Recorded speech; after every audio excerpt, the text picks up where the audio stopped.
रोशनी ही रोशनी है, जारज़ू जो जारज़ू, जो छुपा है हर नजर में, हर तरफ जो रूबरू। इश्क है ये इश्क है, इश्क है ये इश्क है, इश्क है ये इश्क है, इश्क है ये इश्क है। तुमसे मिले तो कुछ। হ্যালো বন্ধুরা, ওয়েলকাম টু চ্যানেল। আশা করছি তোমরা সবাই খুব ভালো আছো, আমি খুব ভালো আছি। তো আজকে ব্লগটা শুরু করছি মামার বাড়ি থেকে। আমি কালকে মামার বাড়ি এসেছি, আর এটা সম্পূর্ণ ভাইফোঁটার ব্লগ। কিন্তু এবছর আমাদের ভাইফোঁটা হবে না, আমারও হবে না, মায়েরও হবে না, দিদুর হবে। কিন্তু মামা দাদুরা কেউ আসতে পারলো না বলে দিদুরও এবছর হলো না ভাইফোঁটা, কিন্তু একমাত্র বড় মানির হবে। আর যারা আমার আগের ব্লগ দেখেছো তারা জানো আমার মামার বাড়ি আর বড় মানির বাড়ি খুবই কাছে, মানে 5 কি 10 মিনিটের ডিস্টেন্স। তো বড় মানি আসবে একটু পর, পুজো টুজো সেরে আসবে, বৃহস্পতিবারে পুজো টুজো সেরে একবারে আসবে। আর ছোটো মানি আসতো, ছোটো মানি দেখেও মারা গেছে এবছর। ছোটো মানিরও এবছর ভাইফোঁটা হবে না, কিন্তু ছোটো মানি আসতো, আগের বছর হয়নি তাও এসেছিলো। ওর ছোটো মানি কিছু প্রবলেম হয়ে গেছে যেন আসতে পারছে না। আর পুরো বাড়িটা ফাঁকা ফাঁকা লাগছে, পুরো বাড়িটা, মানে প্রচুর মিস করছি ছোটো মানিকে। যাই হোক, তো এখন তো মানে সকাল থেকে তো আমি সেজন্য গিলেই যাচ্ছি। ভাইফোঁটা বেসিক্যালি আমি উপোস করে দিই, কিন্তু যেহেতু ভাইফোঁটা নাই, সকাল থেকে আমার গেলা শুরু হয়ে গেছে। আজকে স্পেশাল ডিশ হবে দুপুরে। তো চলো কী কী হয়, বিকেলবেলা একটা জায়গায় যাওয়ার কথা আছে। তো চলো আস্তে আস্তে সব কিছু দেখাচ্ছি তোমাদের সাথে, সমস্তটা শেয়ার করব। তো চলো দেখতে থাকো। আর মা এখানে নিয়ে বসেছে কি কি রান্না হবে এইসব দেখার জন্য, সবজিপাতি নিয়ে ডিসাইড করছে আর কি। আর এইদিকে ঘুগনিটাও প্রায় রেডি, আর পনিরের তরকারি হবে আজ দুপুরে। আর এই হলো আমার ভাই, সারাদিন মোবাইল খেলছে, সকাল থেকে উঠে মোবাইল খেলছে, ঘুমোতে যাওয়ার আগে মোবাইল খেলছে। এদিকে টাকা বলছে, মিনির মতো ঢ্যাটা ছেলে। হ্যাঁ, হাই কর, হাই কর।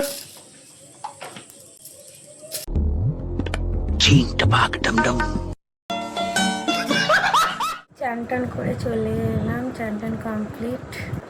এবার মামা আসবে, দিয়ে বড় মানি চলে এসেছে, বড় মানি ভাইফোঁটা দেবে, আর তারপর খাবো আমরা সবাই মিলে। যাই হোক, তো টিফিন সব কিছু কমপ্লিট, টিফিন হয়ে গেছে। এখন ওই ভাইফোঁটারই সব কিছু রেডি করা হচ্ছে। মামা এলে বড় মানি ফোঁটা দিয়ে দেবে। তো চলো একবারে ভাই ফোঁটাতে দেখানো যাক, মানে একবারে মামাকে যখন ফোঁটা দেবে তখন ওদের দেখা হবে। চলো। জমির দুয়ারে পড়লো কাটা, যমুনা দেয় জমকে ফোঁটা, আমি দিই আমার ভাইকে ফোঁটা। জম যেমন হয় চিরজীবী, আমার ভাই যেন হয় চিরজীবী, ভাইকে দিলাম ফোঁটা, ভাইকে দিলাম। এই শাড়িটা মামা ছোটো মানিকে গিফট করেছে, আর এই গ্রিন কালারটা মাকে, আর বড় মানি যেটা পরেছিল ওটা বড় মানিকে গিফট করেছে। এখন খেতে বসে গেছি আমি, লুচি, ছোলার ডাল, মিষ্টি, পায়েসটা আমি উঠে খাবো। কাল আরো শাক নিয়ে আসবো বুঝছিস, আর তাল পেরে তালও নিয়ে আসবো, তাইলে আমাদের অনেক টাকা হবে, আমরা ভাত খেতে পারবো। কি মজা বল দাদা। জানিস ছোটু, কাল রাত্রি একটা স্বপ্ন দেখছি।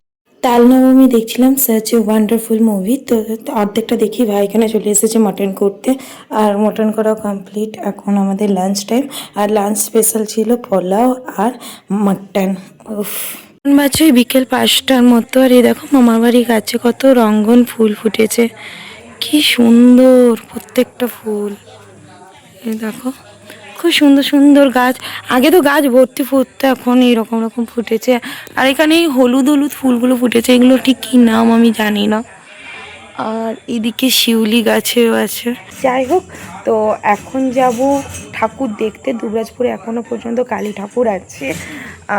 তো দুবরাজপুর আমার মামার বাড়ি জায়গা থেকে 5 থেকে 10 মিনিট, বেশিক্ষণেরও না। তো আমি মা ভাই 3জনই যাবো। বড় মানিকে বললাম, তো বড় মানির শরীরটা ভালো নেই, তো আমি মা ভাই 3জনে যাবো, আর দিদিও যেতে পারবে না। তো টোটো করে যাব, ভাই বলা বাইক চালাতে ভালো লাগছে না, বাইক করে আমরা এসেছি মামার বাড়ি। তো যাই হোক, তো ঠাকুর দেখতে যাব, কালী ঠাকুর। তো সমস্তটা তোমাদের সাথে শেয়ার করবো। এটাই বলছিলাম যে একটা জায়গায় যাব, মানে আমাদের দুটো জায়গায় আনমনামনি ছিল, তো ফাইনাল হলো ঠাকুর দেখতে যাব। তো চলো রেডি হয়। তো আমি রেডি হয়ে গেছি, এমনিতে অনেক লেট হয়ে গেছে আমার রেডি হতে। আর এই ড্রেসটা তোমরা ভাইয়ের কোনো একটা ফাংশনে পরেছিলাম, তোমরা দেখেছো, এই নিয়ে দুবার পরলাম।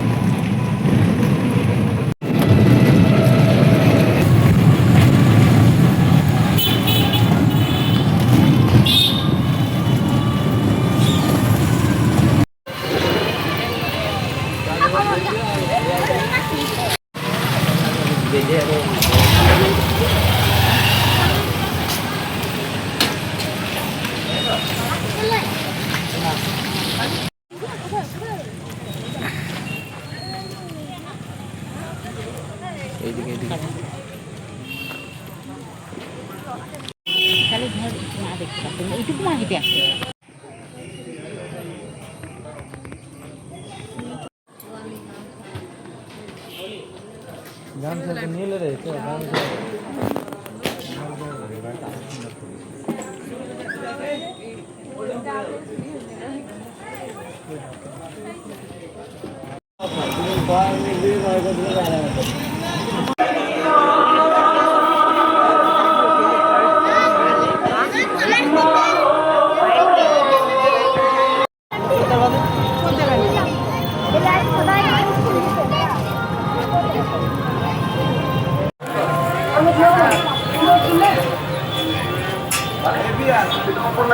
আত্মজীবনী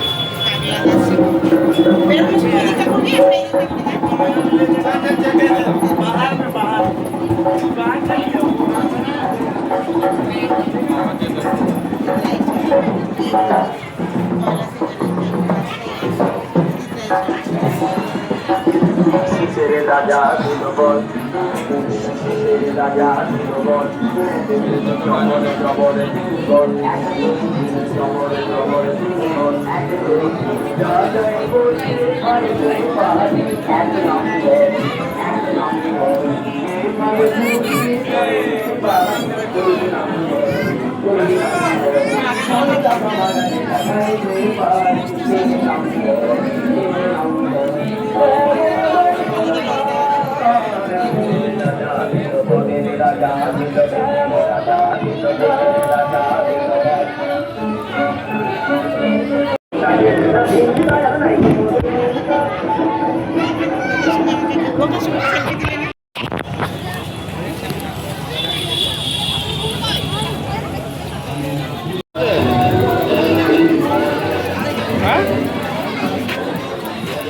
यदा यदा हि धर्मस्य ग्लानिर्भवति भारत अभ्युत्थानमधर्मस्य तदात्मानं सृजाम्यहम्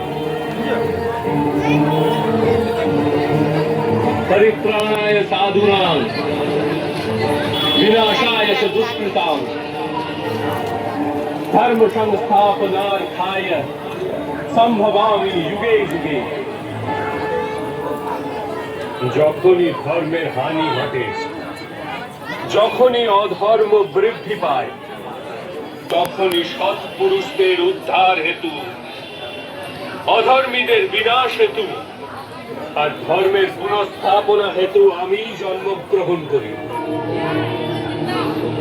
প্রত্যেক চলে এসেছি, জামাটা সব চেঞ্জও করে নিয়েছি, বেশ ভালো লাগলো। মানে খুব সুন্দর প্যান্ডেল, এত সুন্দর থিম, এত সুন্দর প্যান্ডেল, মানে সত্যি খুব ভালো লাগলো। বেশি ভালো লেগেছে জনকল্যাণের প্যান্ডেলটা, মানে পুরো সত্যজিৎ রায়ের উপর থিমটা করেছে, খুবই ভালো লেগেছে। যাই হোক, তোমাদের কেমন লাগলো পুরো ব্লগটা জানিও, ভালো লাগলে লাইক কমেন্ট শেয়ার, চ্যানেলটা সাবস্ক্রাইব করে দিও। আর কালকে ভাবছি এতমপুর রাজবাড়ি, তারপরে ফরেস্ট টরেস্ট সব কিছু তোমাদের সাথে শেয়ার করবো। আমার তো আবার নির্জন শেয়ার করার খুব ইচ্ছে, দেখা যাক কতটা পারি। তো চলো আজকে এতটাই, তো চলো টাটা, দেখা হবে কালকে।